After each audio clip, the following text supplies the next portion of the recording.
कीर्तन ही शक्ती काय आहे? तर कीर्तन हे मनोरंजनाचं साधन नाही. कीर्तन हे मनोरंजनाचं साधन नाही, तर कीर्तन हे मनोविकृती नाहीसं करण्याचं पवित्र व्यासपीठ आहे. मनोरंजनासाठी तुम्हाला या धर्ममंडपामध्ये यायची गरज नाही. मनोरंजनाची अनेक साधनं तुमच्या घरामध्ये तुम्हाला दिवसेंदिवस उपलब्ध आहेत. तो गोकुळधाम सोसायटीतला उलटा चष्मा तुमच्या करमणुकीसाठी दररोज आहे. इथे यायची गरज नाही.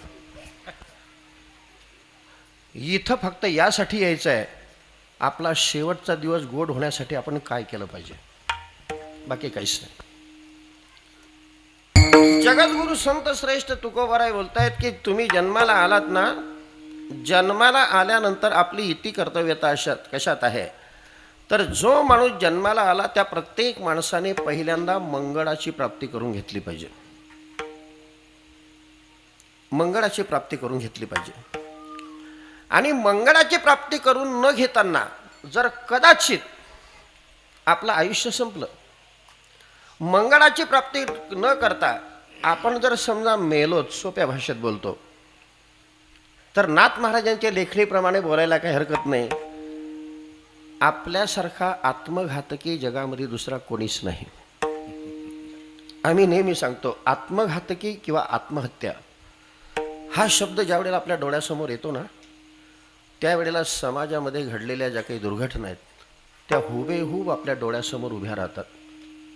मनाच्या विरोधी गोष्ट घडली की काही लोक विषारी द्रव्य प्राशन करून आपली जीवनयात्रा संपवतात. काही रेल्वेच्या रुळाजवळ जाऊन आपली जीवनयात्रा संपवतात. आत्महत्येचा जो मार्ग असेल त्याचा अवलंब करतात. चव्हाट्यावर बसलेली बिगर इज्जतची माणसं ते सुद्धा चर्चा करतात, त्या पोरीनं आत्महत्या केली हो, त्या पोरानं आत्महत्या केली हो. परंतु खरा आत्महत्या करणारा कोण? ज्याने विषारी द्रव्य प्राशन करून जीवनयात्रा संपवली, रेल्वेच्या रुळाजवळ जाऊन जीवनयात्रा संपवली, त्यानेच आत्महत्या केली असं समजू नका. आत्महत्या करणाराची व्याख्या नाथ महाराज करतायत. ओवी पाठ करता आली तर बघा, कारण हे वारकरी कीर्तन आहे आणि वारकरी कीर्तनाचं महत्त्व आहे, तुम्ही जे बोलाल त्याला काहीतरी पुरावा पाहिजे. म्हणून पहिल्यांदाच तुम्हाला हात जोडून एक प्रार्थना. म्हणून मी मगाशी सांगत होतो, आत्महत्या करणारा कोण? नाथ महाराज यांची लेखणी अशी चालते. नाथ महाराज असं बोलतायत, पावनिया नर शरीर जो नुतरेची संसार पार, तो आत्महत्यारा नर सत्य साचार. उद्धवाला समजून सांगतायत, उद्धवा, ही अमोल किमतीची नरतनू म्हणजे नरशरीर कुठल्याही वस्तूचा मोबदला न घेताना माझ्या प्राप्तीसाठी मी तुम्हाला दिलेली आहे. आणि जोपर्यंत शरीरामध्ये प्राण आहे, जोपर्यंत आपली सगळी इंद्रिय चालती बोलती आहेत, जोपर्यंत त्या मृत्यूने त्याचा फासा आपल्या गळ्यात अडकवलेला नाही, जोपर्यंत आपल्या शरीरावर रोगाचं अतिक्रमण झालेलं नाही, तोपर्यंत ज्याने माझी प्राप्ती करून घेतली नसेल त्याच्यासारखा आत्मघातकी जगात दुसरा कोणीच नाही. आणि पुढचा आहे का, तुमच्या हातून स्त्री हत्या घडली, बालकाची हत्या घडली, गायीची हत्या घडली, ब्राह्मणाची हत्या घडली, तर ह्या हत्येचं पाप धुण्याकरता शास्त्रामध्ये प्रायश्चित्त कर्माचं विधान आहे. परंतु भक्ती न करताना जर तुम्ही मेलात तर अशा दुर्धर पापापासून मुक्ती मिळण्यासाठी शास्त्रामध्ये कुठंही प्रायश्चित्त नाही. हे मी बोलत नाही, नाथ महाराज बोलतायत. भगवान श्रीकृष्णाचं मनोगत सांगतायत, कोटी गोहत्या ब्रह्महत्येसी प्रायश्चित्त आहे शास्त्रार्थेसी, परी आत्महत्या घडे जाशी प्रायश्चित्त त्यासी असे ना. म्हणून आमचे जगद्गुरु संत श्रेष्ठ तुकोबाराय फार दयाळू. तुमच्या आमच्या जन्माचं निरर्थकत्व सिद्ध होऊ नये, तुमचा आमचा जन्म निरर्थक जाऊ नये, म्हणून दयाळू अंतःकरणानं आपल्याला उपदेश करतायत की बाप हो, जोपर्यंत आपल्या शरीरामध्ये प्राण आहे तोपर्यंत प्रत्येक माणसाने मंगळाची प्राप्ती करून घ्यायला पाहिजे. मग आता मंगळाची प्राप्ती करून घ्यायची तर मंगल कशाला म्हणतात, प्राप्ती करून कशामुळे प्राप्ती करून घ्यायची, या गोष्टींचं विवेचन होणं जरुरीचं आहे. तर मंगळ कशाला म्हणतात आपण दुसऱ्या चरणावर आल्यानंतर बघूया. पण तुकोबारायांशी थोडासा संवाद साधला तुकोबाराय.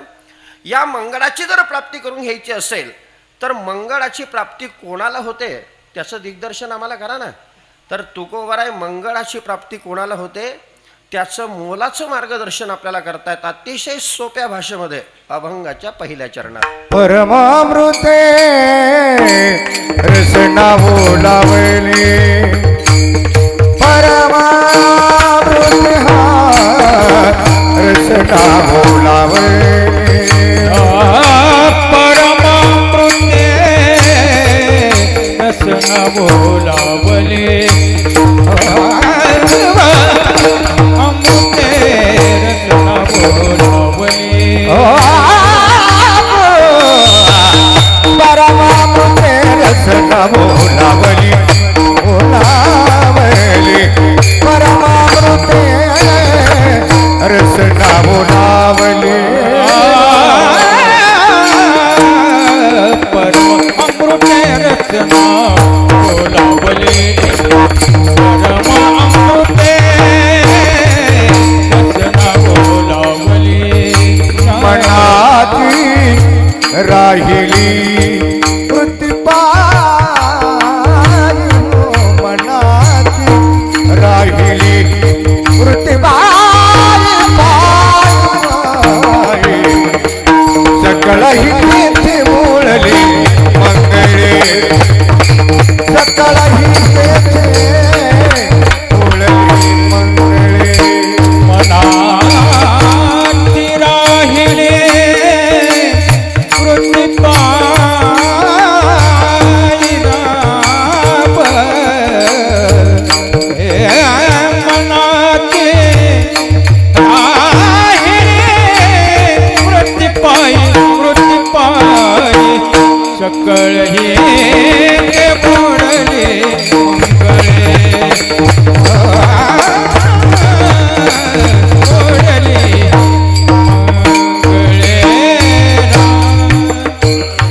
मंगळे परमा अमृते रसना ओलावली मनाची राहिली वृत्तीपायी. मंगळाची प्राप्ती कोणाला होते? ज्याची रसना म्हणजे जीभ, ज्याची रसना म्हणजे जिव्हा परमामृताने ओलावली आणि ज्याच्या मनाच्या वृत्ती या आराध्य देवतेच्या चरणी स्थिर झाल्या, विसावल्या, त्याला मंगळाची प्राप्ती.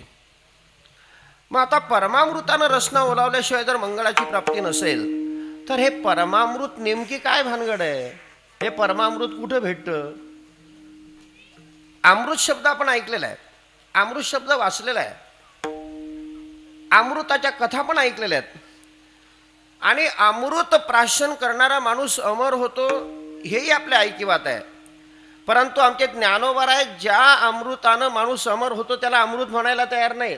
ज्ञानेश्वरी तुम्ही वाचा, आपण पारायण करतात. माऊली बोलतात, जे कालकुटाचे सहोदर मृत्यू भेणे प्याले अमर.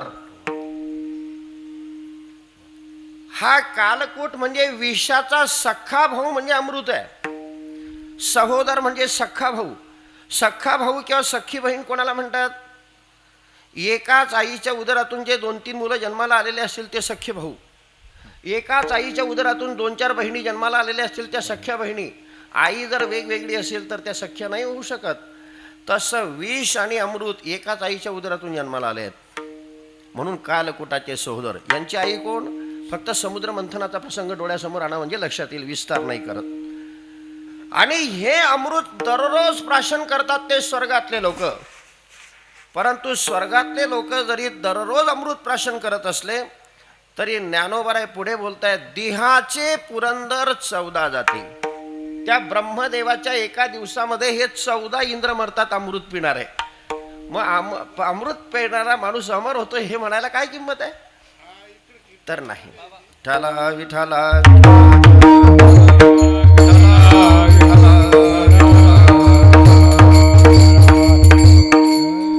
आता स्वर्गामध्ये जे अमृत मिळतं ते आपण पाहिलेलं नाही.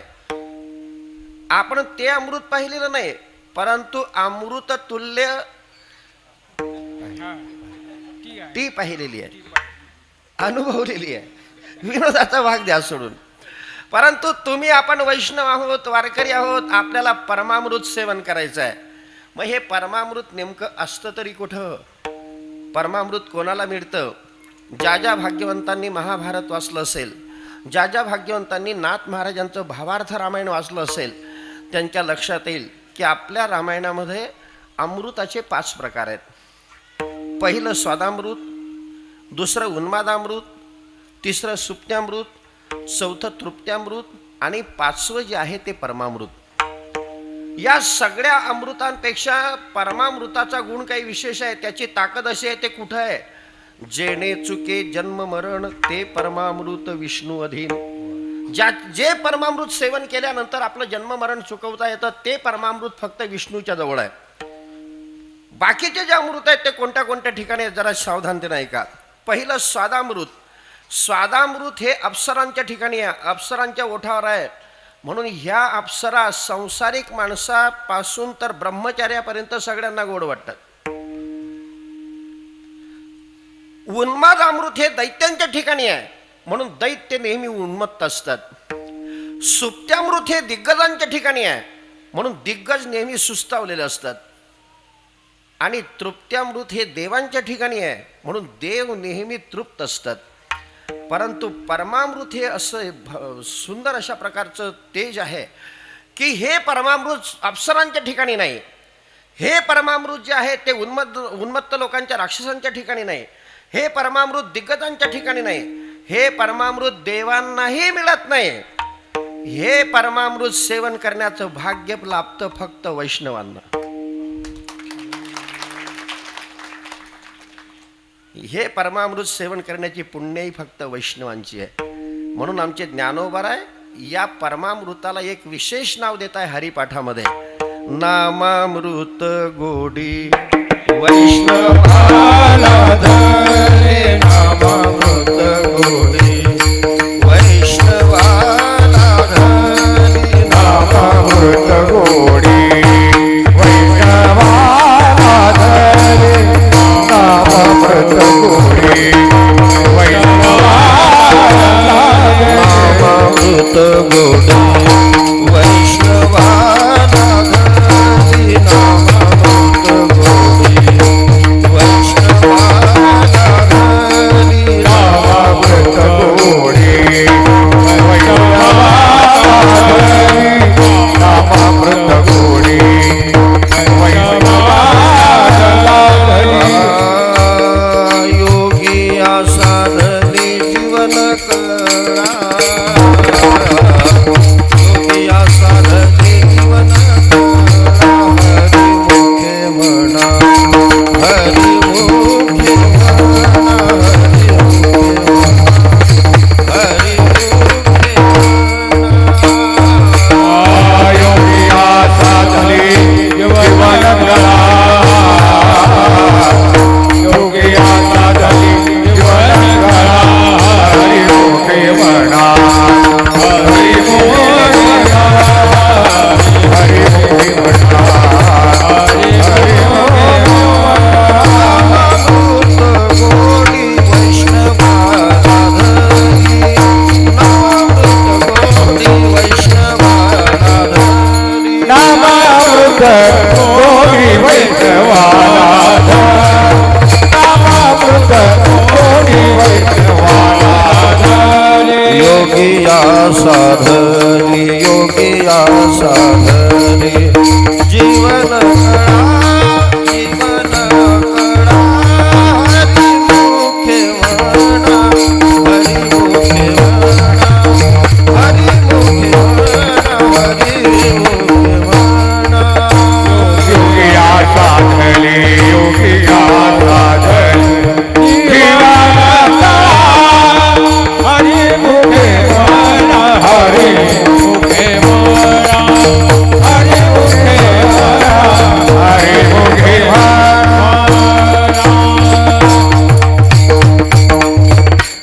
हे फक्त नामामृत त्या भाग्यवान वैष्णवांना मिळत असतं.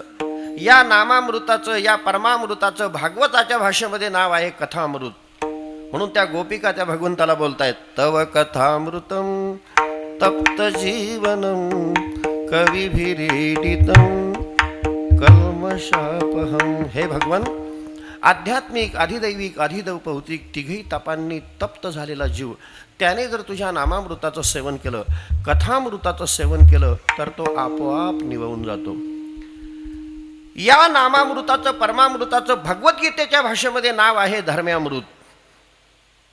हे धर्म्यामृत कुठं सांगितलेलं आहे शांततेनं आहे का? आपल्याला धर्मग्रंथाचा अभ्यास करायचा आहे. भगवद्गीता आपला धर्मग्रंथ आहे. श्रीमद भगवद्गीतेच्या 12व्या अध्यायाचा शेवटचा श्लोक, एतु धर्म्यामृतमिदं यथोक्तं पर्युपासते श्रद्धधाना मत्परमा भक्तास्ते तीव मे प्रिय. आणि जो या धर्मामृताचं सेवन करतो तो त्या देवाला आवडत असतो बरं का.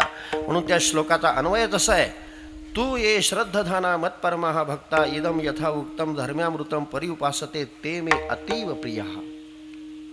ते मे अतीव प्रिय. जे ह्या धर्मामृताचं सेवन करतात तो भगवान सांगताय की तो भक्त मला अतिशय प्राणापेक्षाही प्रिय असतो. म्हणून ज्याची जीभ नामामृतानं ओलावली, कथामृतानं ओलावली, धर्मामृतानं ओलावली, त्याला त्या मंगळाची प्राप्ती. आणि उत्तरार्धात असं बोलतायत, ज्याच्या मनाच्या वृत्ती त्या देवाच्या चरणी स्थिर झाल्या त्याला मंगळाची प्राप्ती. मग मनाच्या वृत्ती आहेत तरी किती? तर मनाच्या वृत्ती भागवतामध्ये 11 सांगितलेल्या आहेत. 5 ज्ञानेंद्रिय, 5 कर्मेंद्रिय आणि 1 अभिमान, या मनाच्या 11 वृत्ती आहेत. या 11च्या 11 वृत्ती ज्या वेळेला आराध्य देवतेच्या चरणी स्थिर होतील त्याला मंगळाची प्राप्ती. परंतु वृत्ती स्थिर करण्यासाठी आपले फक्त प्रयत्न हवे आहेत, कृपा मात्र त्या देवाची पाहिजे. म्हणून आमच्या जगद्गुरु तुकोबारांनी प्रयत्न केलेत, परंतु देवाला प्रार्थना केली, तेथे माझी हारे वृत्ती राहो, तेथे माझी हार हरी वृत्ती राहो, तेथे माझी हारी वृत्ती राहो, तेथे माझी समचरण दृष्टी विटेवरी साजिरी तेथे माझी हरी वृत्ती राहो. अशा मनाच्या 11च्या 11 वृत्ती ज्याच्या चरणी स्थिर होतात त्याला मंगळाची प्राप्ती. मग मंगळाची प्राप्ती होते आणि मंगळाची प्राप्ती झाल्यानंतर त्याला लाभ कशाचा होतो त्याचं दिग्दर्शन अभंगाच्या 2ऱ्या चरणात. सकळ ही ते ओढले मंगळे, सकळ ही ते ओढले मंगळे, सकळही तेथे ओळली मंगळ, सकळही तेथे ओळली मंगळ, सकळ ही तेथे ओढले मंगळे,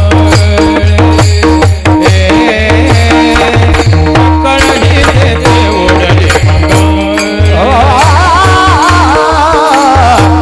सकळही तेथे ओळली मंगळे, सकळही तेथे ओळली मंगळे, वृष्टी केली जळे आनंदाचे, आनंदाचे वृष्टी केली जळे, आनंदाचे वृष्टी केली जळे, आनंदाचे सकळ ही तेथे ओढले मंगळे, सकळ ही तेथे ओढले मंगळे. वृष्टी केली जळे आनंदाच्या रावा, वृष्टी केली जळे आनंदाच्या, सकळही तेथे ओळली मंगळे, सकळही तेथे ओढले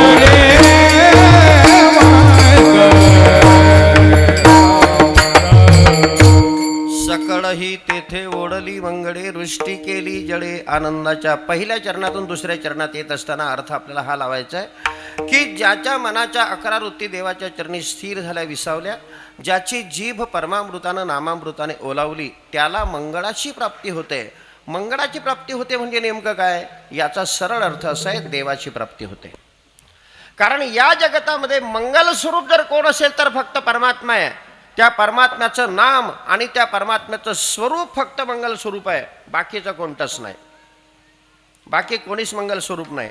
अरे व्यवहारामध्ये आपण काही गोष्टींना मंगल स्वरूप समजत असतो, परंतु दुर्दैव जर ओढवलं तर ते अमंगलतेचंही स्वरूप प्रगट करू शकतात. कल्पना करा, आपल्या संस्कृतीमध्ये लग्न प्रसंग आपण मंगल प्रसंग म्हणून समजत असतो. लग्न मंगल प्रसंग ही गोष्ट निर्विवाद. परंतु ज्या वेळेला प्रारब्ध फिरतं त्यावेळेला अशुभ योग माणसाच्या जीवनात येतो.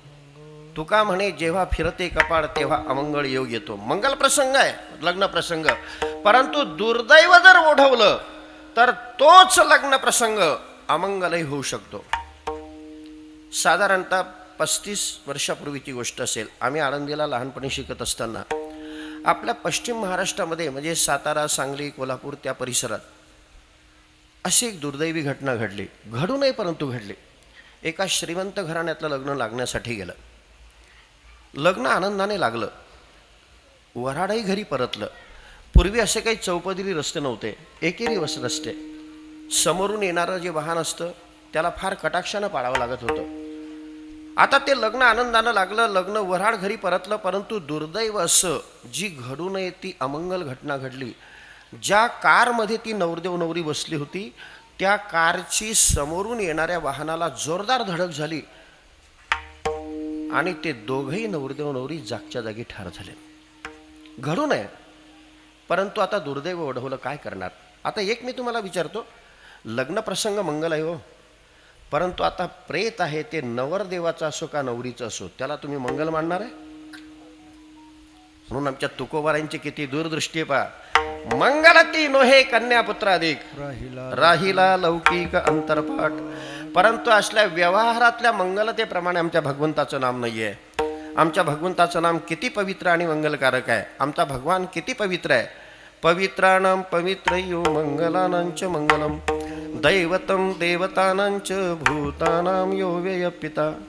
आणि भगवान किती मंगल स्वरूप आहे या बाबतीमध्ये आमचे गुरुदेव परमादरणीय परमश्रद्धेय शांती ब्रह्म मारुती बाबा कुरेकर कोणत्याही व्याख्यानाची सुरुवात करत असताना पहिल्यांदा आवर्जून हा श्लोक म्हणतात. मंगलम भगवान विष्णुर्मंगलम गरुडध्वजा मंगलम पुंडरीकाक्षो मंगलायतनो हरिः. किंवा सकळ मंगळ निधी श्री विठ्ठलाचे नामाधी. अरे आपल्या सगळ्या देवता मंगल स्वरूप आहे. म्हणून कोणत्याही शुभ कार्याच्या आरंभाला वक्रतुंड महाकाय सूर्यकोटी समप्रभ निर्विघ्नं कुरु मे देव सर्वकार्येषु सर्वदा. एवढंच नाही, आमची आदिशक्ती मंगल स्वरूप आहे. म्हणून आपण पूजन करत असताना सर्व मंगल मांगल्ये शिवे सर्वार्थ साधिके शरण्ये त्र्यंबके गौरी नारायणी नमोस्तुते. आमचे संत मंगल स्वरूप आहे. आमचे ज्ञानोबार आहे. ज्ञानेश्वर मंगळ मुनी सेवा करी दासी जनी. आणि भगवंताचं नाम किती मंगल स्वरूप आहे या बाबतीत वेगळं पुरावा देण्याची गरज नाही. आपण ज्यांच्या दरबारात बसलेलो आहोत त्या हनुमानजीला आवडणारा पुरावा तुमच्या समोर देतो. मंगल भवन मंगल द्रव हो सुदशरथ अजित बिहारी सीतारामचरित अति पावन मधुर सरस अरु अति मन भावन पुनि पुनि कीर्तने सुने सुनागे दिल की प्यास बुझत बुझागे. आणि भगवंताचं नाम हे पवित्र आहे, मंगल स्वरूप आहे. अमंगलालाही मंगल स्वरूप बनवून देण्याची त्याची ताकद आहे.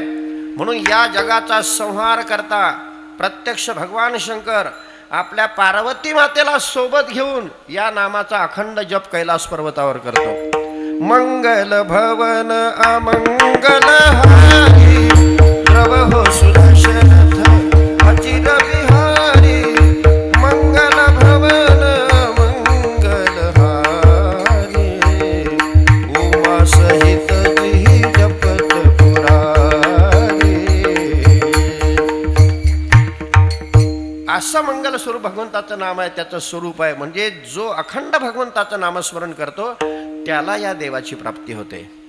आमच्या हनुमानजीनं अखंड भगवंताचं नामस्मरण केलं म्हणून प्रत्यक्ष भगवान प्रभू रामचंद्रांची प्राप्ती त्यांना हृदयात झाली आहे. म्हणून सगळ्यांनी हनुमानजीचा उत्सव आहे, भगवान प्रभू रामचंद्र आपलं दैवत आहे, सगळ्यांनी हात मोकळे करा, मन मोकळं करा. तशीच भक्ती आपल्याकडून घडली पाहिजे म्हणून त्या हनुमानजीला प्रार्थना करा. कारण आमच्या जगद्गुरू तुकोबारायांनी भक्ती कशी करावी हे मार्गदर्शन हनुमानजीकडून घेतलं आहे. शरण शरण हनुमंता तुम्हा आलो रामदूता, काय भक्तीच्या त्या वाटा, मज दावाव्या सुगटा. म्हणून सगळ्यांनी हात मोकळे करा, मन मोकळं करा. हरे राम राम राम सीताराम राम राम. हरे राम राम राम सीताराम राम राम. ताली वाजवा. हरे राम राम राम सीताराम राम राम. हरे राम राम सीताराम राम राम. हरे राम राम राम सीताराम राम राम. हरे राम राम राम सीताराम राम राम. हरे राम राम राम सीताराम राम राम. हरे राम राम राम सीताराम राम राम. हरे राम राम राम सीताराम राम राम.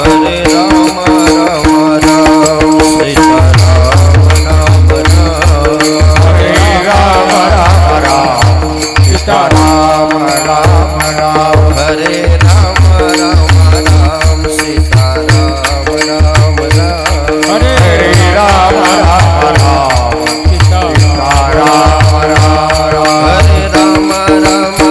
राम सीताराम राम राम.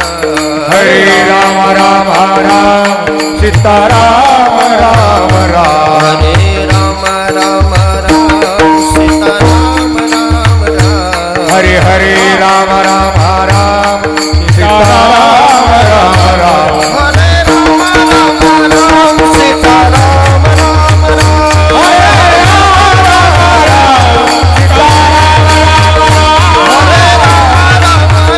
सीताराम राम राम. हरे राम राम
झाली आपल्याला मंगळाची प्राप्ती, काळजी करण्याचं कारण नाही. अरे आपली जीभ रसनं ते परमामृतानं ओलावली ना, म्हणून तुकोबा आपल्याला अभिवचन देत आहेत, ज्याची जीभ परमामृतानं ओलावली त्याला देवाची प्राप्ती झाली. आणि ज्याला देवाची प्राप्ती झाली त्याला पुढचा फायदा, वृष्टी केली जळे आनंदाच्या, त्याच्यावर अखंड आनंदाचा वर्ष होत असतो. आनंदाचा वर्ष का होतो? पहिल्यांदा आनंद हा शब्द किती महत्वाचा जरा ध्यानात घ्या. तुम्ही बघा, जसं आई या शब्दा इतका पवित्र शब्द दुसरा कुठलाच नाही, तसं आनंद या शब्दा इतका व्यापक स्वरूपाचा शब्द शब्दसृष्टीच्या साम्राज्यामध्ये कुठेही नाही. आनंदाला व्यापक स्वरूपाचा शब्द का म्हणायचं? सगळ्या भाषेचे शब्दकोश तुम्ही बघा, ज्याला आपण डिक्शनरी म्हणतो, त्यामध्ये प्रत्येक शब्दाला विरोध दाखवणारा शब्द आहे, ज्याला व्याकरणाच्या भाषेमध्ये प्रतिद्वंद्व शब्द म्हटलं जातं. परंतु शब्दसृष्टीमध्ये एक शब्द असा आहे की त्याला अजून विरोध दाखवणारा शब्द जन्माला आलेला नाही. लक्षात येण्याकरता बोलतो. जसं गरीब म्हटला की श्रीमंत, वृद्ध म्हटला की तरुण, तरुण म्हटलं की तरुणी, देश म्हटलं की विदेश, पाप म्हटलं की पुण्य, सुख म्हटलं की दुःख, उन्हाळा म्हटलं की पावसाळा, तसं आनंद म्हटलं की काय? नाही कुठेच. आनंद या शब्दाला विरोध दाखवणारा शब्दच नाही आहे. म्हणून आमच्या साधू संतांनी आपण ज्या देवाची भक्ती करतो त्या देवाचं आनंद शब्दानं त्याचं स्वरूप प्रगट केलं आहे. की आम्ही ज्या विठोबाची भक्ती करतो ना त्या विठोबाचं स्वरूप कसं आहे? विटेवरी उभा आनंदाचा कंद, तुकानाचे छंदे नाम घोषे. आणि कंद शब्द संतांची शब्द आहेत ना, एकही शब्द इकडे तिकडे आपल्याला करता येणार नाही आपल्या मनानं. जसा कंद हा पदार्थ असा आहे, तो उकडून खाल्ला तरी उपयोगाचा आहे, भाजून खाल्ला तरी उपयोगाचा आहे. उकडायला पातेलं पाणी नसेल, भाजायला काळी पेटी सरपण नसेल, तर कच्चा खाल्ला तरी उपयोगाचा आहे. तसं आम्ही ज्या देवतेची भक्ती करतो तो आमचा विठ्ठल परमात्मा, तो आमचा भगवान प्रभुरामचंद्र, त्याच्या नखशिखांत कोणत्याही अवयवाचं स्मरण भक्तानं केलं तर त्याला आनंदच मिळतो, असं त्याचं स्वरूप आहे. म्हणून जो भगवंताची, ज्याला भगवंताची प्राप्ती होते त्याला श्रुती माता जसं त्याचं स्वरूप सांगते, सत्यम ज्ञानम अनंतम ब्रह्म, किंवा सत्यज्ञानानंत गगनाचे प्रावरण नाही रूप वर्ण गुण जेथे, त्याला मंगळाची प्राप्ती होते, त्याच्यावर अखंड आनंदाचा वर्ष होतो. मग तुकोबारांशी थोडासा सुसंवाद साधला. तुकोबाराय परमात्म्याची प्राप्ती झाली, परमात्म्याचं जे स्वरूप आहे आनंद, त्या आनंदाचा वर्षाव जर त्या भक्तावर झालेला असेल तर त्याच्या जीवनामध्ये काहीतरी बदल घडला असेल ना. तुकोबाराय म्हटले नुसता बदल घडत नाही, तर त्याच्या जीवनामध्ये आमूलाग्र बदल घडतो, न घडणारा बदल दिसून येतो. मग तुकोबारायांना विचारलं कोणता बदल घडून येतो तो सांगा ना. तर त्या बदलाचं स्वरूप तुकोबाराय पटवून देत आहेत अभंगाच्या 3ऱ्या चरणात. सकळ इंद्रिये झाली ब्रह्मरूप, सकळ इंद्रिये झाली ब्रह्मरूप, सकळ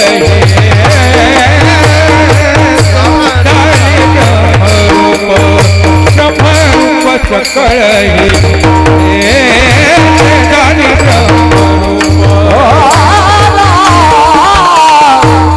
सकळ इंद्रिये झाली ब्रह्मरूप, ब्रह्मरूप सकळ इंद्रिये झाली ब्रह्मरूप,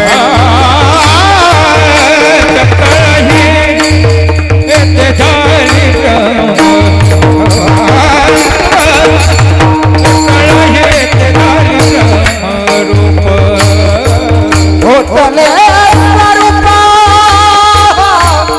मादितया, होतले स्वरूप मादितया, सकळही तेथे ओलली मंगळे, सकळही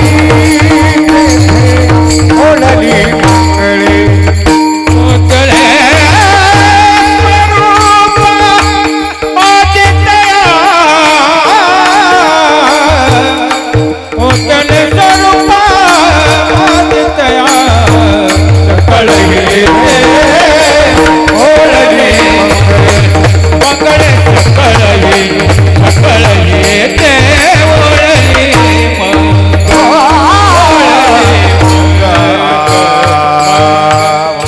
सकळ इंद्रिये झाली ब्रह्मरूप, ओतले स्वरूप माझी तया.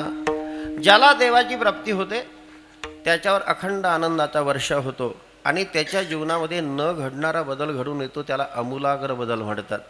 त्या बदलाचं स्वरूप काय तर तुकोबाराय सांगतायत, त्याचे हे संपूर्ण इंद्रिय ब्रह्मरूप होतात.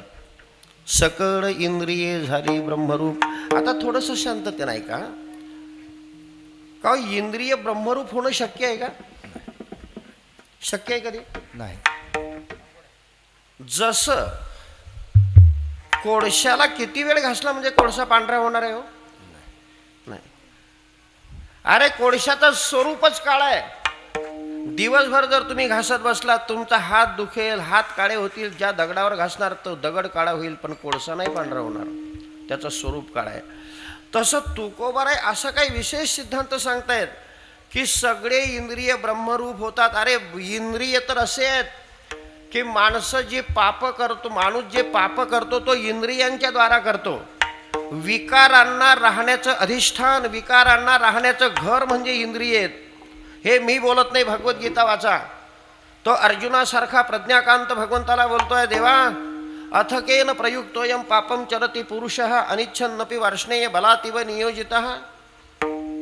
माणसाच्या मनाची इच्छा नसतानाही त्याला बळजबरीनं बलात्कारानं पाप कर्माकडे प्रवृत्त करणारा कोण? भगवान त्याचं उत्तर देत आहेत, काम एष क्रोध एष रजोगुण समुद्भवा महाशनो महापाप्मा विद्धेन मिह वैरिणम. तो हा काम क्रोध रजोगुणापासून ज्याची निर्मिती आहे, तमोगुणापासून ज्याची निर्मिती आहे, हे विकार पाप करण्याकरता माणसाला प्रवृत्त करतात. आता विकार प्रवृत्त करतात ही गोष्ट खरी आहे, पण विकार कोणाच्या आश्रयानं राहतात सांगा ना? इंद्रियांच्या. दृष्टीमुखे मरारा इंद्रियाच्या द्वारे. दृष्टीमुखे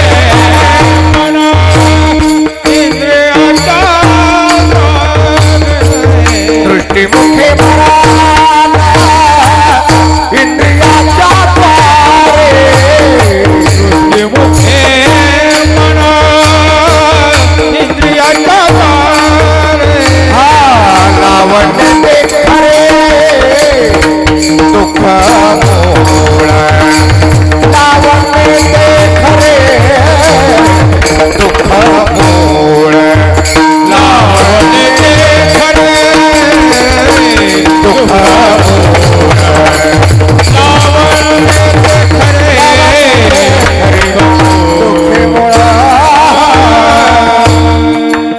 दृष्टीमुखे मरण इंद्रियांच्या द्वारे लावण्य ते खरे मुखमूळ. हे पंच ज्ञानेंद्रिय पंच कर्मेंद्रिय या प्रत्येक इंद्रियाचा विषय ठरलेला आहे. नेत्रेंद्रियाचा डोळ्याचा विषय आहे रूप, त्वचेचा विषय आहे स्पर्श, कानाचा विषय आहे शब्द, घ्राणेंद्रियाचा विषय आहे सुगंध दुर्गंध आणि जिव्हेचा विषय आहे रस.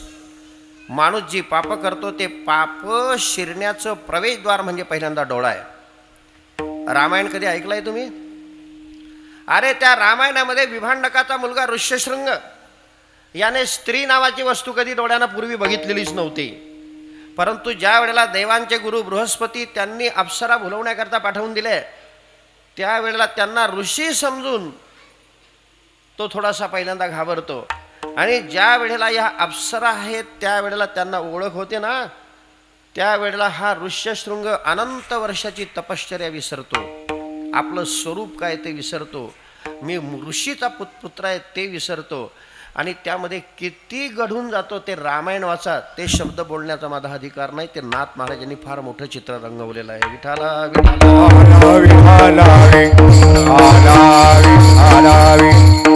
आणि लक्षात ठेवा, थोडंसं सावधानतेने ऐका, आपल्याला जीवन जगायचं आहे.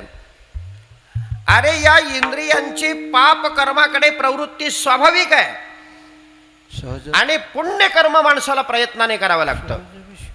पाप कर्माकडे माणसाची प्रवृत्ती स्वाभाविक आहे, त्याला वेदाची प्रेरणा घेण्याची गरज नाही.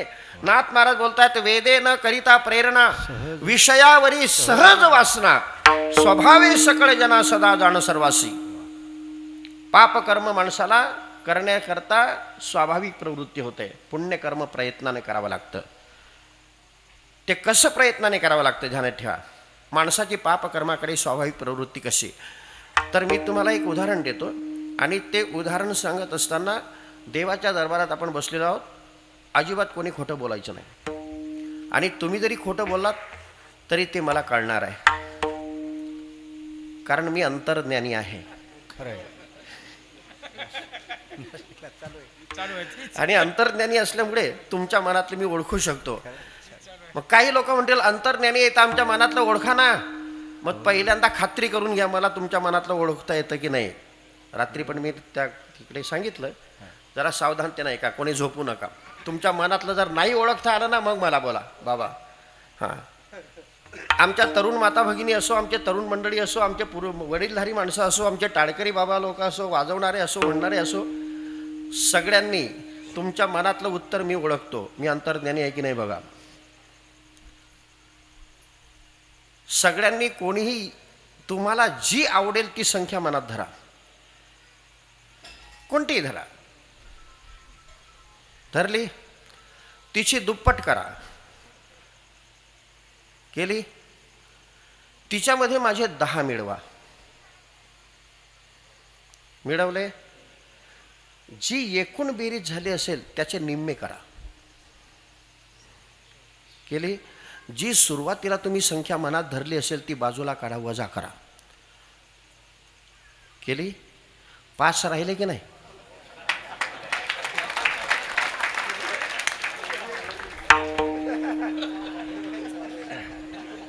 एकवीस धरली होती. बरोबर आहे का बाबा शेषात बाबा? 21 धरली होती. 21 42 पुन्हा 10 हा 52 26 राहिले, 5 काढले. बरोबर आहे की नाही? ओळखलं की नाही तुमचं? हा पुन्हा खात्री करून घ्यायची असेल तर सगळ्यांनी 1 अंकी धरा, 2 अंकी धरा, 3 अंकी धरा. चुकलं तर मला बोला.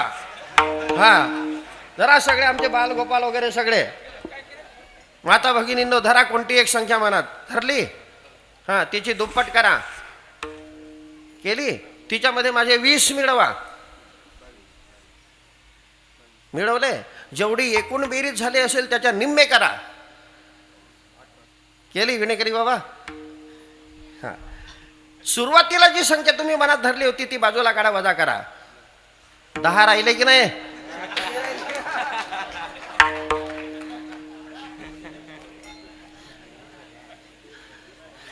म्हणजे आता तुमच्या मनातलं मी ओळखू शकतो. खात्री झाली ना? हा आता तसं आता मी जे विचारतो ते तुम्ही खोटं बोलू नका. पाप कर्माकडे इंद्रियांची स्वाभाविक प्रवृत्ती कशी? स्वाभाविक प्रवृत्ती कशी? कल्पना करा. मनमाडसारखं एखादं शहर आपल्या जवळ आहे. त्या मनमाडसारख्या शहरामध्ये रहदारीच्या रस्त्यावर एका 20 फूट उंचीवर एका कथाकाराचा मेकअप केलेला फोटो लावलेला आहे. कारण आपले कथाकारही मेकअप करतात ना खूप. आणि काही काही कथाकार इतका मेकअप करतात, अशी इतकी पावडर लावतात की असं वाटतं हा पिठाच्या गिरणीतूनच आला की काय. ठीक आहे, काढा जाऊ काय. एका रहदारीच्या रस्त्यावर 20 फूट उंचीवर एका कथाकाराचा मेकअप केलेला फोटो लावलेला आहे, बॅनर लावलेला आहे. आणि 10-20 पावलं पुढे गेल्यानंतर त्याच्या समोर त्याच उंचीवर एका प्रसिद्ध अभिनेत्रीचा, नटीचा फोटो लावलेला आहे. आता मला देवाच्या समोर प्रामाणिकपणानं तुम्ही सांगा, तुम्ही कोणत्या फोटोकडे पाहणार?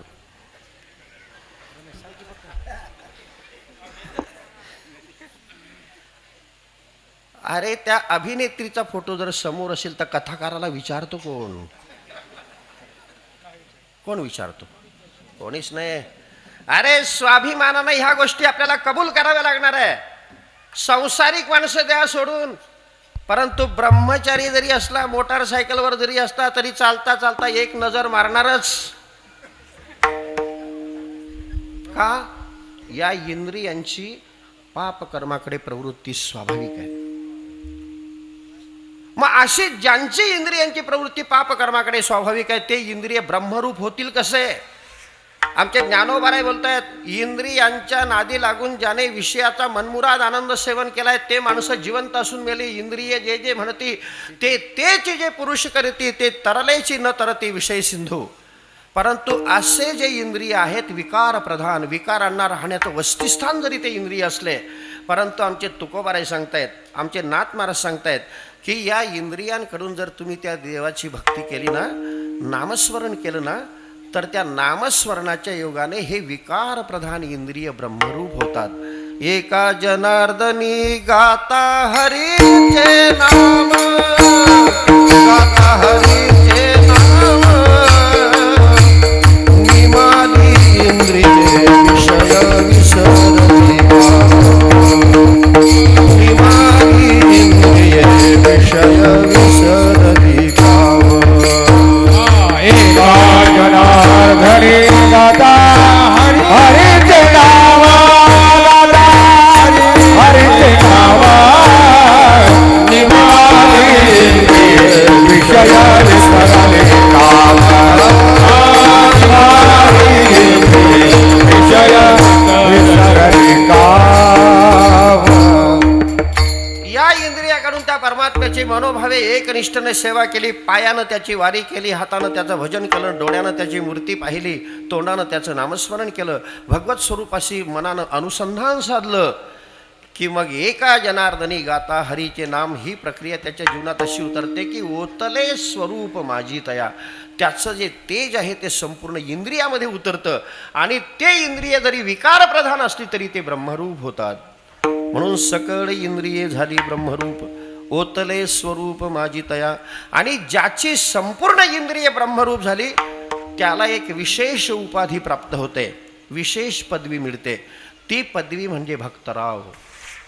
अशी भक्तराव पदवी ज्याला मिळाली, भक्तराव पदवीने जो विभूषित झाला, असा परमभक्त जिथं राहत असेल तिथं तो परमात्मा नुसता राहत नाही तर तिथं नांदतो, असं आत्मविश्वासानं तुकोबाराय सांगतायत अभंगाच्या शेवटच्या चरणात. तुका म्हणे घरी जेथे बसे भक्तिराव, तुका म्हणे जेथे वसे भक्तराव. तुका म्हणे जेथे वसे भक्तराव, तुका म्हणे जेथे वसे भक्तराव. म्हणे जेथे वसे भक्तराव, तुका म्हणे जेथे वसे भक्तराव. तुका म्हणे जेथे वसे भक्तराव, तुका म्हणे जेथे वसे भक्तराव. तेथे नाद देव संदेह नाही, तेथे नाद देव तेथे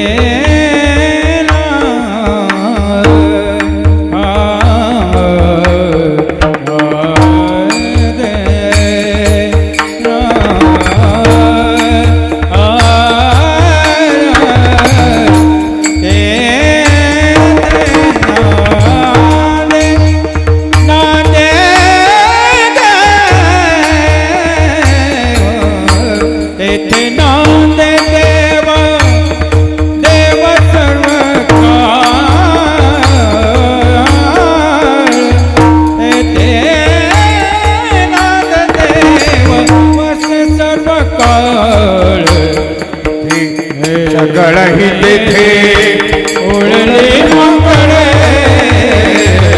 सगळही तेथे ओळले मंगळे.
तुका म्हणे जेथे वसे भक्तराव तेथे नांदे देव संदेह नाही.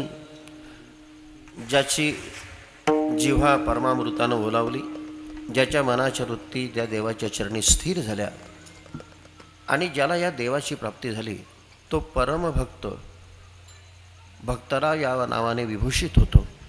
आणि हा भक्तराव जिथं राहतो, मग ते ठिकाण कुठलं का असेना, एकांत असो का लोकांत असो, खेड असो का शहर असो, निर्जन स्वरूप असो का लोकांत वास असो, हा भक्त जिथं राहतो तिथं हा परमात्मा त्याच्यासोबत नांदतो, त्याच्यासोबत नांदतो.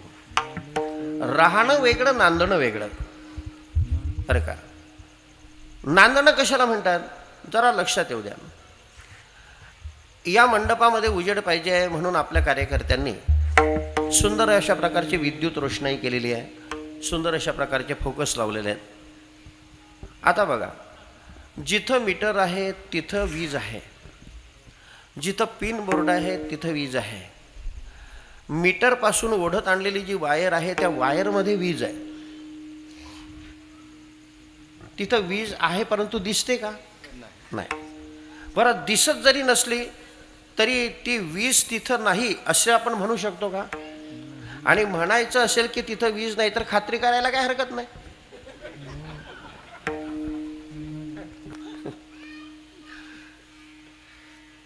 आपण जाणकारात जास्त विश्लेषण करण्याची गरज नाही. त्या मीटरमध्ये वीज आहे, वायरमध्ये वीज आहे, पिन बोर्डमध्ये वीज आहे, परंतु तिथं ती सामान्य रूपात राहते. परंतु जिथं फोकस आहे, विद्युत लाईट आहे, ट्यूबलाईट आहे, तिथं ती प्रकाश रूपाने नांदते. तसा हा परमात्मा कुठं नाही. विठ्ठल जडी स्थळी भरला, रीता ठाव नाही उरला, अजिम्या दृष्टीने पाहिला विठ्ठलाची ईश्वर सर्वभूताना वृद्धेशेर जीवन तिष्ठती. आमचे कबीरजी बोलतात, घट घट बिचमे राम रमैया. ज्ञानोबा हरिपाठामध्ये सोप्या भाषेत बोलतात, सर्वा घटी राम देहादेही एक. सगळीकडे तो परमात्मा आहे. परंतु हा आमचा परमभक्त जिथं राहत असेल, जो अखंड नामस्मरण करत असेल, तिथं तो परमात्मा नांदतो. आमच्या नाथ महाराजांच्या घरी 36 वर्ष नांदला. आमच्या संत श्रेष्ठ सावता महाराजांच्या माळ्यामध्ये नांदला, तिथं कामं करू लागले. आमच्या गोरोबा काकांच्या घरी नांदला. आमच्या सोखोबारांच्या बाईंचं बाळणपण केलं, आमच्या संतांनी नामस्मरण केलं, तिथं तो नांदला. आणि भारतवर्षातलं सगळ्यात महत्वाचं मोठं उदाहरण की त्या पांडवांच्या घरी तो परमात्मा वैभव संपन्न द्वारका नगरी सोडून देतो आणि मनासारख्या 16,108 बायका सोडून देतो आणि त्या पांडवांच्या घरी येऊन राहतो. द्वारकेचा राणा कशामुळे? त्या पांडवांनी अखंड नामस्मरण केलं म्हणून. मग काही लोक म्हणतील, अहो महाराज, तो परमात्मा द्वारका सोडून पांडवांच्या घरी येऊन राहत असेल, यात काय विशेष आहे? त्या द्वारकेमध्ये लोड शेडिंगचा प्रॉब्लेम असेल. कोणाच्या डोक्यात काय येईल सांगता येत नाही. तर द्वारका नगरी कशी आहे आणि पहिल्यांदा पांडवांचं घर कसं आहे ते जाणून घ्या. आपण प्रमुख श्रोते आहात, जाणकार श्रोते आहात, भवादृ श्रोते आहात, तुमच्यासाठी कीर्तन करतोय. तुम्ही पहिल्यांदा सांगा, द्वारका नगरी सांगू अगोदर का पांडवांचं घर सांगू? पांडवांचं घर सांगू का द्वारका? तुमच्या इच्छेवर सांगा. पांडवांचं घर, ठीक आहे, तुम्ही म्हणाल तसं. या भारतवर्षामध्ये जेवढा वेळ नाही होणार ना, हां तसं मला सांगा. या भारतवर्षामध्ये जेवढा अधिकार कौरवांचा तेवढाच अधिकार पांडवांचा. कारण पंडू राजा आणि धृतराष्ट्र दोघं भाऊ. पंडूचे हे 5 मुलं, धर्म, भीम, अर्जुन, नकुल, सहदेव, आणि धृतराष्ट्राचे हे 100. हक्काचं राज्य असताना सुद्धा धृतराष्ट्रानं त्यांना दिलं नाही. उलट पक्षी हा दुर्योधन, दुःशासन, शकुनीच्या मदतीनं यांना मारण्याकरता जी कटकारस्थानं रचायचा, त्या कटकारस्थानांना सिंहासनावर बसल्या बसल्या तो मुकसंमती द्यायचा धृतराष्ट्र. नाहीतर पांडवांचा नैतिक अधिकार होता. बरं, त्या धृतराष्ट्राला हे राज्य त्यांना का देऊ वाटत नसेल?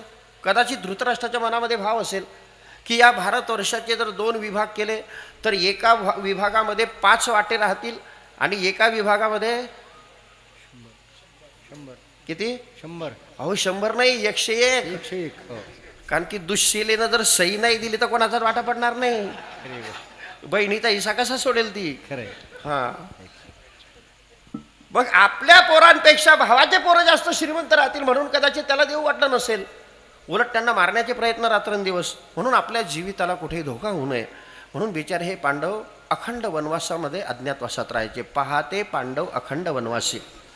मग कुठे 10 दिवस, कुठे 10 दिवस, कुठे 15 दिवस, कुठे महिनाभर, कुठे 2 महिने, कुठे 4 महिने.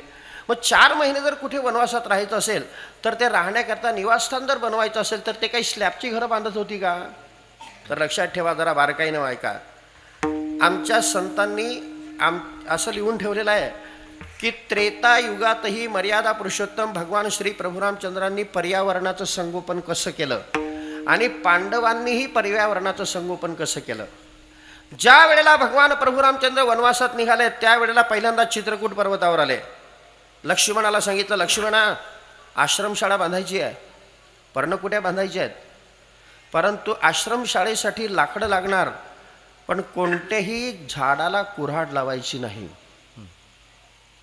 लक्ष्मण म्हणतो, प्रभू मग झाडाला कुऱ्हाड न लावताना लाकडं मिळतील कसे? प्रभू सांगतात, मिळतील. ते कसे जमा करून आणायचे? हत्तीसारख्या प्राण्यांनी उन्मत्त अवस्थेमध्ये जी झाडं उन्मळून फेकून दिली असतील ते जमा करून आणायची आणि त्याची आश्रमशाळा बांधायची, परंतु कोणत्या झाडाला कुऱ्हाड लावायची नाही. लक्ष्मणानं त्या आज्ञेचं पालन केलं. तसं पांडवांच्या पर्णकुट्या आश्रम बांधायची जबाबदारी भीमाकडे.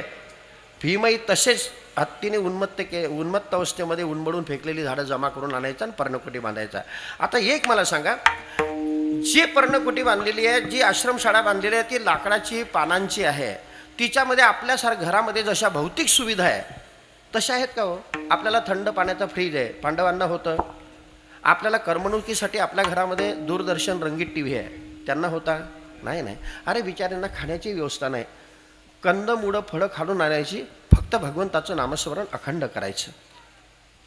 परंतु तो परमात्मा यासल्या पांडवांच्या घरी येऊन राहतो. द्वारकेसारखी सुरम्य नगरी सोडून देतो. मग पहिल्यांदा द्वारका नगरी कशी आहे ती ऐका. नाथ महाराजांनी द्वारका नगरीचं वर्णन केलेलं आहे. ते कुठे केलेलं आहे सांगतो. आमच्या तरुण माता भगिनींनी लग्नाच्या अगोदर जो ग्रंथ जरूर वाचला पाहिजे तो नाथ महाराजांच्या प्रतिभेतून जन्माला आलेला ग्रंथ, त्याचं नाव आहे रुक्मिणी स्वयंवर. त्या रुक्मिणी स्वयंवरामध्ये द्वारका नगरीचं वर्णन नाथ महाराजांनी केलेलं आहे की ज्या वेळेला तो कौंडिन्यपुरातला ब्राह्मण रुक्मिणी मातेचं पत्र घेऊन द्वारकेत आला त्यावेळेला त्याला द्वारका नगरी कशी दिसली. द्विज पावला द्वारका वैकुंठ कैलासहुनी अधिका, जेथे निवास जगन्नायका विश्वव्यापका श्रीकृष्णा. द्वारका बाह्य प्रदेशी आराम रमवी जीवशिवासी, वसंत निववी सदा सुमनेसी, संताप कोणासी असेना. त्या द्वारके नगरीतले जे लोक होते त्यांचे आध्यात्मिक, अधिदैविक, अधिभौतिक तिघही तापांचं निवारण झाल्या कारणानं त्यांना संताप नावाची वस्तू माहितीच नव्हती. त्या द्वारकेमध्ये जे बगीचे होते त्या बगीच्यामध्ये फुलांवर गुंजारव करणारे जे पक्षी होते, भ्रमर होते, ते कशाचा जप करत होते. प्रेमे विकासली कमळे शुद्ध. 16,108 बायका सोडून दिल्या आणि पांडवांच्या घरी येऊन राहिला. द्वारकेचा राणा पांडवा घरी. कशामुळे? त्या पांडवांनी अखंड त्या देवाचं नामस्मरण केलं. आणि बघा ते पांडवांचं भाग्य किती मोठं आहे. तो संजय धृतराष्ट्राला राजधानीमध्ये आश्चर्यचकित होऊन बोलतोय, ऐकेगा कूड चक्रवर्ती मज हाची विस्मय पुढत पुढती, जे श्रिये हुनी त्रिजगती सदैव से कोणी, ना तरी खुणेचे वानावया लागी, श्रुती वाचोनी दावा पाजगी, ना सेवक पण तरी अंगी शेषाच्याचे आथी. तो संजय बोलताय, धृतराष्ट्र महाराज मला आश्चर्य वाटतंय की भगवंताच्या चरणाची नित्य सेवा करणारी लक्ष्मी माता, गरुड वाहून नेणारा, शेष अतिशय सुखानं त्याला झोपू देणारा, परंतु जेव्हापासून पांडव जन्माला आले तेव्हापासून या देवानं या सगळ्यांना बाजूला सारलं, सगळ्यांना बाजूला सारलं. आणि या 5 पांडवामध्ये त्या अर्जुनाचं कोणत्या जन्माचं भाग्य असेल देव जाणे. ज्ञानोबाराय लिहितात, या जगदीश्वराचे प्रेम येथ दिसत असे निरुपम की पार्थे येणे सर्वोत्तम पुण्य केले. अरे त्याच्यावर काय प्रेम होतं देव जाणे की तो अर्जुन जसं सांगायचा तसा तो परमात्मा वागायचा. कशा पद्धतीनं ज्ञानोबाला एक ओवी जरा विचार करण्यासारखी देत आहेत, तेवढं फक्त अर्धी ओवी सांगतो, पूर्ण नाही सांगत. कामुक का जैसा अंगना आपैता कीजे. घरी गेल्यानंतर ओवीचा अर्थ बघून घ्या. एखादा विषयासक्त माणूस, बायकोच्या आहारी गेलेला माणूस, जसं बायकोचं बोलणं उल्लंघन करूच शकत नाही, ती सांगेल तसंच वागावं लागतं. तसं तो अर्जुन जसं सांगेल तसं तो देव वागायचा. तो अर्जुन म्हणतो, देवा मला रथावून खाली उतरायचं आहे, रथ उंच आहे, खाली उडी टाकल्यानंतर दुखापत होऊ शकते, पायरीची गरज आहे. तो आपल्या लाडक्या भक्तासाठी मांडीची पायरी करायचा. तो अर्जुन म्हणतो, देवा माझ्या घोड्यांना दानचारा खरारा करावा लागेल, त्यांचा दानचारा करायचा, त्यांच्या घरची उष्टी पत्रावळी फेकायचा. तो अर्जुन म्हणतो, देवा मला झोप येते रे, झोपमोड होता कामा नये. आपल्या लाडक्या भक्ताची झोपमोड होऊ नये म्हणून त्याला आपल्या मांडीची उशी द्यायचा. काय प्रेम असेल, काय एवढं प्रेम. तर त्या अर्जुनाचे केस सुद्धा श्रीकृष्ण जय कृष्ण, श्रीकृष्ण जय कृष्ण म्हणायचे. म्हणून तो परमात्मा त्यांचा एवढा अंकित झाला. आता त्या अर्जुनाचे रोमारोमाचे केस श्रीकृष्ण जय कृष्ण म्हणायचे. आपलं तोंड कीर्तनातही विठ्ठल म्हणायला तयार नाही. तो परमात्मा आपल्याकडे कधी येईल. विठाला विठाला विठाला विठाला विठाला विठाला विठाला. झालं. उत्तरार्धाकडे नेतो. त्या पांडवांच्या भाग्याचं वर्णन भागवतामध्ये नारद महर्षी करतायत. एखाद्या अधिकारी सत्पुरुषाच्या अमृतवाणीतून जर भागवत ऐकण्याचं सौभाग्य तुम्हाला प्राप्त झालं असेल तर कळेल. ते नारद महर्षी वर्णन करतायत. यूयं नृलोके बत भूरि भागा लोकं पुनाना मुनयो भियन्ति येषां ग्रहाणा वसतीति साक्षात् गूढं परं ब्रह्म मनुष्यलिंगं स वा अयं ब्रह्म महद्विमृग्यं कैवल्य निर्वाण सुखानुभूतिः प्रियश्रुद्ध खलु मातुलेय आत्मार्हनीयो विधिकृत गुरुश्च. पांडवांनो, तुमच्या कोणत्या जन्माचं भाग्य आहे की हा श्रीकृष्ण परमात्मा परमात्म स्वरूप असलेला, प्रत्यक्ष परब्रह्म स्वरूप असलेला, परंतु मानवाचा वेश परिधान करून तुमच्या घरी येऊन राहतो आणि तुम्ही सांगाल तशी सगळी कामं करतो. आणि त्याच्या दर्शनासाठी सर्वस्वाचा त्याग करून हिमालयासारख्या दुर्गम स्थळी जाऊन त्याची ध्यानधारणा करणारे योगी मुनी लोक तुमच्या घरी त्याच्या दर्शनासाठी येतात आणि त्या संतांची सेवा तुम्हाला घडते. तुमचं कोणत्या जन्माचं भाग्य असेल. म्हणून बापा हो, तो परमात्मा सर्वस्वाचा त्याग करून पांडवांच्या घरी का राहिला. पांडवांनी काही तिथं त्र्यंबकेश्वरला जाऊन नारायण नागबली केला नाही. त्यांनी काही काल सर्पाची पूजा केली नाही. काय केलं, काहीच नाही. फक्त रामकृष्ण हरी जय जय रामकृष्ण हरी रामकृष्ण हरी जय जय रामकृष्ण हरी रामकृष्ण हरी जय जय रामकृष्ण रामकृष्ण हरी जय जय रामकृष्ण रामकृष्ण हरी जय जय रामकृष्ण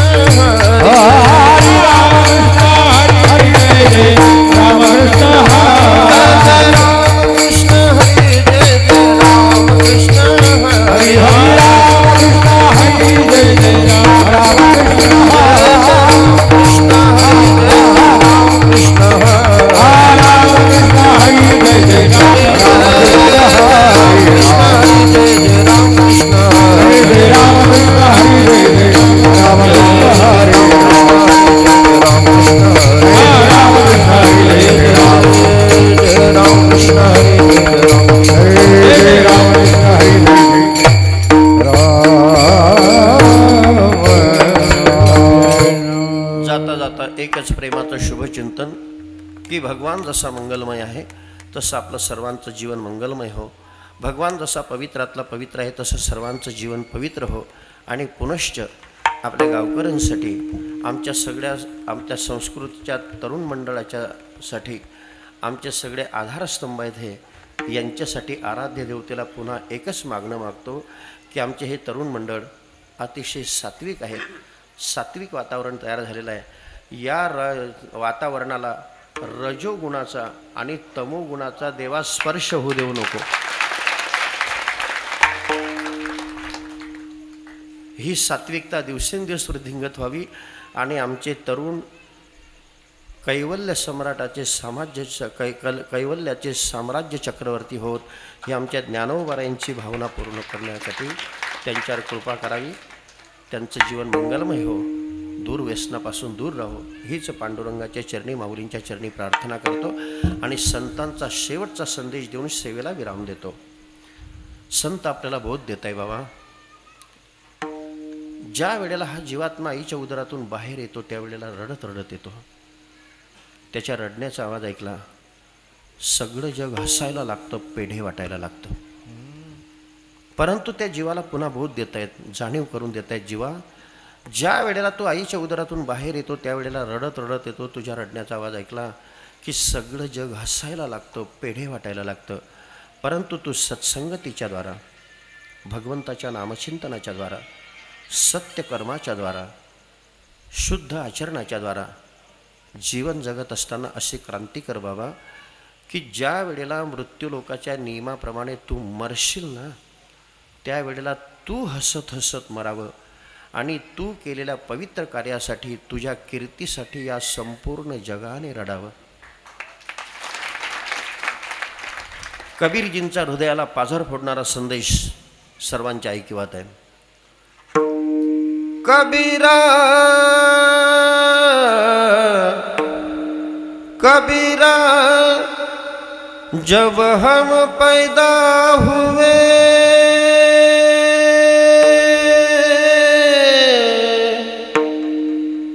जग हंसे हम रोए ऐसी करनी कर चलो हम हंसे जग रोए.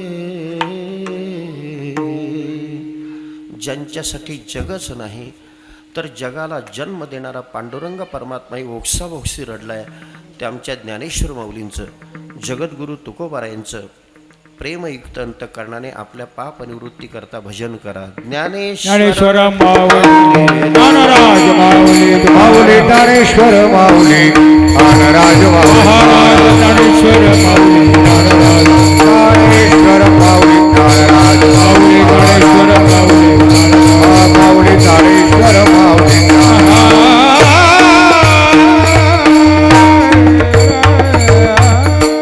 झालेली सेवा मर्यादा पुरुषोत्तमाचे चरणी, पवनसूत महाबली हनुमानजीचे चरणी, माऊलींचे चरणी, तुकोबारांचे चरणी, आमचे स्वानंद सुखनिवासी गुरुनाम गुरु जोग महाराजांच्या चरणी समर्पित करतो. सेवेला इथंच विराम देतो. जे चुकीचं असेल ते माझे बुद्धिमांद्यादी दोष आहेत, बरोबर असेल ते गुरुदेवांचं आहे. बोलण्याच्या ओघामध्ये एखादा शब्द वाकडा किंवा चुकीचा आला असेल त्याचा गैरसमज न करता माझा मला परत करा. दुरुस्तीच्या मी निश्चित प्रयत्नात असेल. न्यूनते पुरते अधिकते सरते करोनी घ्यावे तुमते विनवितोसे पायाच्या प्रसादे काही बोलिलो विनोदे मद क्षमा करणे संती नोहे अंगभूत युक्ती नोहे हा उपदेश तुमचे बडबडिलो शेष तुमच्या कृपेचे पोषणे जन्मोजन्मी तुका म्हणे. विठ्ठल जय जय विठ्ठल जय.